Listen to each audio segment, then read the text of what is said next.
दोस्तों, स्वागत है आपका मोहन आर्ट क्लासेस में। तो आज हम आपके लिए लेकर के आए हैं 10 मार्च का जो बिजनेस का पेपर है उसके बारे में। आज हम आपको बात बताएंगे कि कहाँ से कितना पढ़ना।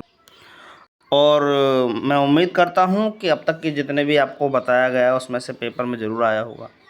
तो इसलिए आज हम आपके सामने बात करेंगे बिजनेस के पेपर की, जो 12वीं क्लास का 10 मार्च को होने वाला है। और सबसे पहले अगर आप इस चैनल पर नए आए हैं तो चैनल को लाइक और सब्सक्राइब करना ना भूलें और वीडियो को शेयर करना बिल्कुल भी ना भूलें। तो चलिए देरी ना करते हम बात करते हैं। सबसे पहले स्टार्ट करते हैं कि कौन कौन से कुछ क्वेश्चंस हैं जिन्हें पढ़ने से हम पास की तो बात छोड़ो, अच्छे नंबर अच्छे परसेंटेज बना सकते हैं। तो सबसे पहले बात करते हैं सामान्य व्यवसाय अध्ययन की, बिजनेस स्टडीज़ के पेपर में कुछ ऐसे सदाबहार प्रश्न आते हैं जो लगभग हर साल किसी न किसी रूप में, बहुविकल्पी रूप में आ जाओ, लघु रूप में आ जाओ या विस्तृत रूप में आ जाओ, जरूर पूछे जाते हैं। यह ऐसे 20 प्रश्न हैं जिन्हें अगर आप तैयार कर लेंगे तो इनके बिना आपको परीक्षा हॉल में बैठना नहीं है। मेरा मानना है अगर आपको तैयार नहीं है तो पेपर देने मत जाओ। लेकिन मैं इतना जरूर कहूँगा, इनको जरूर पक्का करके जाना। गारंटी लेता हूँ यहाँ से बाहर कुछ नहीं मिलेगा आपको 100%। तो खंड क्या की बात करेंगे, प्रबंध के सिद्धांत और कार्य की बात करते हैं हम सबसे पहले। तो सबसे पहले बात करेंगे प्रबंध की परिभाषा। तो प्रबंध कला और विज्ञान दोनों हैं, सिद्ध कीजिए भाई। प्रबंध कला और विज्ञान दोनों हैं, तो इसको सिद्ध करना है। तो प्यारे विद्यार्थियों, ऐसे ऐसे क्वेश्चन है जो सेकंडों में याद होंगे आपको। नंबर 2 है हेनरी फ्योल के सिद्धांत। हेनरी फ्योल का एक सिद्धांत आता है। फ्योल के किन्हीं 5 प्रमुख सिद्धांतों जैसे कि कार्य विभाजन है, आदेश की एकता की व्याख्या करनी है आपको। आदेश की एकता की व्याख्या करनी है आपको। थोड़ा सा बड़ा कर ले रहे हैं इसको। उसके बाद में भाई ये कहना चाह रहा है जी, टेलर का वैज्ञानिक प्रबंध, भाई ये भी आपको सिद्धांत ही है। टेलर द्वारा प्रतिपादित वैज्ञानिक प्रबंध की तकनीकों जैसे समय अध्ययन, गति अध्ययन को समझा दीजिए। अगला है भाई नियोजन, जिसको प्लानिंग कहते हैं इंग्लिश में, की प्रक्रिया। एक आदर्श नियोजन प्रक्रिया के विभिन्न चरणों को लिखिए। और मैं बात करूँगा आगे नियोजन की सीमाएं। प्यारे विद्यार्थियों, ज़्यादा आने वाला क्वेश्चन है। नियोजन की सीमाएं।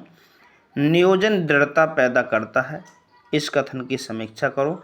ऐसे ऐसे 1 लाइनर क्वेश्चन आएंगे, फिर आपको लिखना उनके बारे में जितना आप लिख सकते हो। अगला है 6वां क्वेश्चन, आधिकारिक अधिकार अंतरण, ठीक है ना। डेलीगेशन के तत्व को बताओ भाई। उत्तरदायित्व क्या है इसका, अधिकार क्या है इसके, जवाबदेही में अंतर स्पष्ट करना है। प्यारे विद्यार्थियों, अंतर बताना है आपको। क्या बताना है, अंतर बताना है। अगला क्वेश्चन है 7वां, विकेंद्रीकरण। सबसे ज़्यादा आता है विकेंद्रीकरण, याद रखना, इसके बिना पेपर नहीं बनता। इसका महत्व बताना है आपको, ठीक है। डिसेंट्रलाइजेशन, इसका महत्व बताना। और यह भारारोपण पर से कैसे अलग होता है या कैसे अलग है ये। तो इस तरीके से आपको इस क्वेश्चन के बारे में बताना है। और प्यारे विद्यार्थियों, अगला क्वेश्चन है हमारा भर्ती के स्रोत। भर्ती के आंतरिक और बाह्य स्रोतों के बीच तुलनात्मक अध्ययन करो। भाई भर्ती का जो आंतरिक है और बाह्य स्रोत के बीच में इसका तुलनात्मक अध्ययन करना है आपको। अगला क्वेश्चन है चयन प्रक्रिया, सिलेक्शन प्रोसेस। चयन प्रक्रिया, एक संगठन में कर्मचारियों के चयन के विभिन्न चरणों का वर्णन कीजिए। भाई सिलेक्शन प्रोसेस, एक संगठन में कर्मचारियों के चयन के विभिन्न चरणों का वर्णन करना है। और अगला 10वां क्वेश्चन, निर्देशन के तत्व। ये तो खैर है, वैसे भी याद ही होगा आप सभी विद्यार्थियों को। पर्यवेक्षण, संदेशवाहन, नेतृत्व और अभिप्रेरणा का संक्षिप्त परिचय दो, का संक्षिप्त परिचय दीजिए। और अगला क्वेश्चन है प्यारे विद्यार्थियों, औपचारिक एवं अनौपचारिक संदेशवाहन। भाई औपचारिक और अनौपचारिक संदेशवाहन, इनके बीच अंतर और अंगूरी लता संदेशवाहन क्या है। संदेशवाहन क्या है। ऐसे ऐसे क्वेश्चंस आपको पढ़ने हैं। और 12वां क्वेश्चन है नियंत्रण, कंट्रोलिंग। नियोजन और नियंत्रण के बीच संबंध स्थापित करने हैं आपको। नियंत्रण और नियोजन के बीच संबंध स्थापित करने हैं। और हम बात करेंगे इससे आगे, अब अगले क्वेश्चन की बात करेंगे, व्यवसायिक और वित्त विपणन क्या है। तो 13वां क्वेश्चन है वित्तीय नियोजन। वित्तीय नियोजन का महत्व बताओ और इसके उद्देश्य क्या हैं, इस पर हमें विशेष ध्यान देना है। और 15वां क्वेश्चन की बात करेंगे पूंजी संरचना, जिसको हम कैपिटल स्ट्रक्चर कहते हैं। क्या कहते हैं, कैपिटल स्ट्रक्चर कहते हैं। पूंजी संरचना को प्रभावित करने वाले किन्हीं 5 कारकों का वर्णन करना है। भाई पूंजी संरचना की बात बता रहा हूँ। कैपिटल स्ट्रक्चर किसे कहते हैं, क्वेश्चन बन के आ जाएगा, बताओ कैपिटल स्ट्रक्चर किसे कहते हैं। पूंजी संरचना को प्रभावित करने वाले किन्हीं 5 कारकों का वर्णन करना है। और नंबर 15 है आपका, स्थायी और कार्यशील पूंजी क्या है। भाई कार्यशील पूंजी की आवश्यकता को निर्धारित करने वाले तत्व कौन कौन से होते हैं, ऐसा भी क्वेश्चन आएगा आपका। 16वां क्वेश्चन है, मुद्रा बाजार बनाम पूंजी बाजार, इन दोनों के बीच मुख्य अंतर बताना। भाई बढ़िया क्वेश्चन है, इंपॉर्टेंट क्वेश्चन है कि मुद्रा बाजार बनाम और पूंजी बाजार, इन दोनों के बीच में अंतर स्पष्ट करना है। और प्यारे विद्यार्थियों 17वां क्वेश्चन है सेबी के कार्य, भारतीय प्रतिभूति और विनिमय बोर्ड के किन्हीं 3 प्रमुख कामों का उल्लेख करो, या 3 प्रमुख कार्यों को लिखना है आपको। दोबारा सुन लो, सेबी कार्य में भारतीय प्रतिभूति और विनिमय बोर्ड के किन्हीं 3 प्रमुख कार्यों को लिखना है आपको, 3 प्रमुख कार्यों को लिखना है। तो अगला क्वेश्चन है आपका, विपणन सम्मिश्र मार्केटिंग मिक्स क्या है। मार्केटिंग मिक्स क्या है, जैसे कि मान के चलो उत्पाद है, मूल्य है, स्थान है और संवर्धन है। 4Ps को विस्तार से समझाना प्यारे विद्यार्थियों आपको।